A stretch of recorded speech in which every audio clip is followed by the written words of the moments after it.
No. There he is. Lulu and Violet. And my wife Sally. Sorry. Almost forgot. Brett, welcome to the Media Centre. That was a phenomenal round of golf out there for you today. You must be jumping right now. Yeah. Tough day. Back nine was tough. Greens got baked, and which makes things tricky. Greens were still great though. They held up beautifully. Full credit to Trevor for the job that he's done in prepping this golf course. And yeah, more than pleased. Just hold a couple of nice putts in the back nine, made some nice up and downs. It was hot. Played in a 2-ball. Stevie Gallagher had to pull out, unfortunately. So there was a lot of waiting for myself and Peter. And yeah, but we kept each other company. And it was just a really long, drawn out day. We were just taking shelter in the shade and just waiting. And just so it was just, when you're playing that well, it's kind of a little bit annoying. You just want to get things going and just keep the momentum rolling. So it was good though. Good to finish it off and good to get up and down on the last. Concentration definitely sort of just waned over the last 4 or 5 holes, but I did everything I could to keep my hydration and energy levels up. But yeah, it was a good day all in all. Talk us through playing in front of the home crowd. That roar on 18 was phenomenal, really, wasn't it? Yeah, it was pretty cool. So hopefully I can keep those roars rolling. Yeah, it's nice though. Questions, Rob? Brett, I know you seem physically 100% after the drums last year. Yep. This must have been quite the test for you. Is this the hardest physical round you've played since then? Yeah, probably in this heat. Yeah, definitely, no doubt about it. This is the hottest conditions, no doubt, I've played in. But you know, body's great. Body feels, you know, there's no signs whatsoever. I mean, that's all history now. So it's really just just making sure that exactly what I say. You know, it's a hilly golf course. It's going to take a lot out of you anyway, naturally. So it's really just making sure that you maintain your food stops and just keeping your hydration, and you should be fine. And just perhaps some key moments in the round, and my mind turns to the 15th. I was on the other side of the field and you played that shot out of the trees. It took you a long time to decide. Yeah. It looked like it might have been the turning point in the round, perhaps. I was Yeah. Was it that crucial? What did you Look, that was the tree. It's always one of those things that, like any golfer that goes in the bush, it seems to be, if your golf ball can just be another 6 inches to the right or left, forward or back, you got the perfect golf shot. And that was that kind of case where if I could just move that tree that was in front of me by 5 metres, 6 inches to the left, I perhaps would have hit a high cut. But you know, it was probably a higher risk hitting the shot that I hit, but you know, or should I say, the gap was definitely smaller. But even still, you know, it was just had to commit to the golf swing and just get one running down there. The other shot was either hit it high cut with a 2-iron, but again, that tree that was 5 metres in front of me was just encroaching just a little bit too far. So visually, it was just putting me off. But yeah, look, those golf shots, it definitely can be a turning point, no doubt about it. I think so late in the round and so early in the golf tournament, you know, mistakes can be made, but you know, they can be made up as well. So I wouldn't think in the scheme of things that it's, who knows, you know, if I win by 1, then definitely, you know, it's you can look back on those incidences, but you know, at the moment you never know what's going to unfold from here. And was the front bunker your eventual target where you ended up?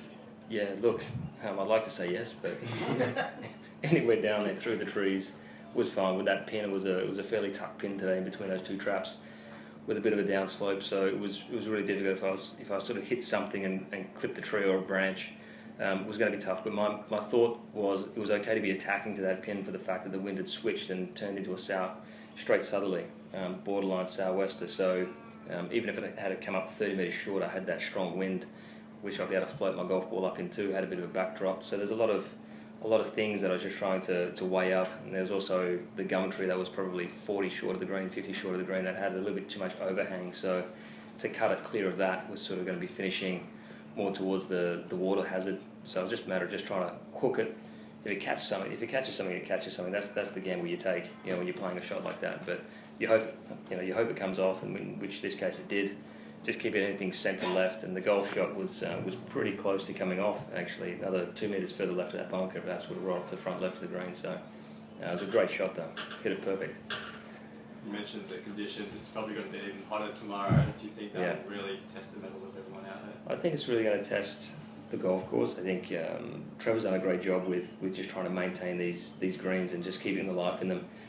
because with these winds, these easterly winds, and obviously once they get this strong as well, and when the heat's just ripping down on them, they can dry out very, very quickly. So probably the biggest, not so much complaint, but I think as a player's perspective anyway, I think the greatest relief is actually having this hot weather where the greens are actually a little bit more receptive. They're actually having to water the greens and keep them a little bit more moist, just to protect themselves from drying out. So it makes the wedge shots a little bit more playable. You've got a bit more room to bring the ball back from high spots or slopes and stuff like that. So when it gets really, really firm and fast around here, it becomes really tricky. So I think from the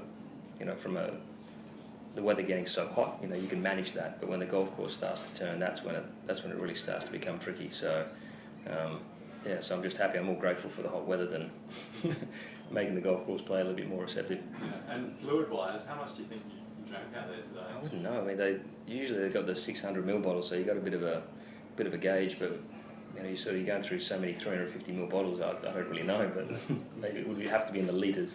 Yeah. No doubt about it. And even still, I don't think I went to the toilet maybe a couple of times maybe. So obviously my hydration levels were pretty good today.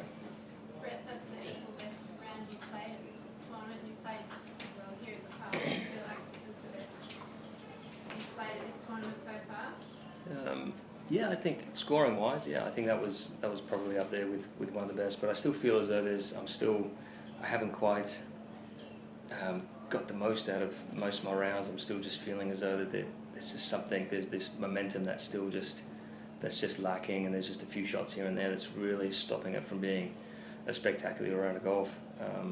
In terms of just the flow and in terms of just getting everything I can out of it in this golf course, definitely it gives you so many opportunities that like the first hole and the fourth hole, I missed it from 5 feet and 6 feet, and you just feel as though there's just that break in that momentum of actually just producing something really, really special.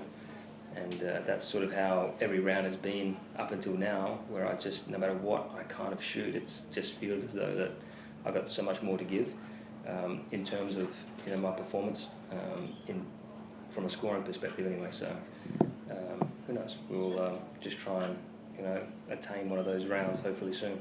That's exciting. Yeah.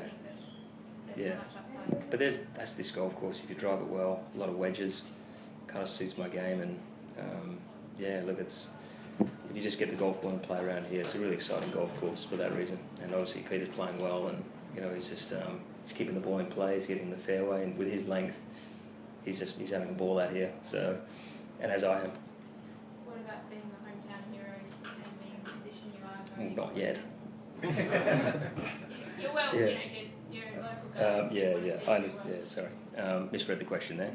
But it's good. It's great to be back here playing, and obviously I've got my girls here and family friends, which is great. I've got a lot of cycling buddies out here, walking the golf course as well. So it's just great to feed off their energy, and just obviously just want to keep playing well. Does it come out as pressure at all? It's more you. No. Feeling more of Yeah, no, it's nice. It's nice. They just want to see me do well, and I want to do well as well. So look, it just comes with the nature of just playing on home soil. So and it's always the case, when you're playing well, then energy's high and you feed off of that, and it's great. So I'll just do all I can just to stick to my process and sort of just try and put that to the back of my mind, and try not to let it affect me too much. Okay, Brett, thank you very much for your No time worries. today. Best of luck Thank with the you. weekend. Cheers, Dave.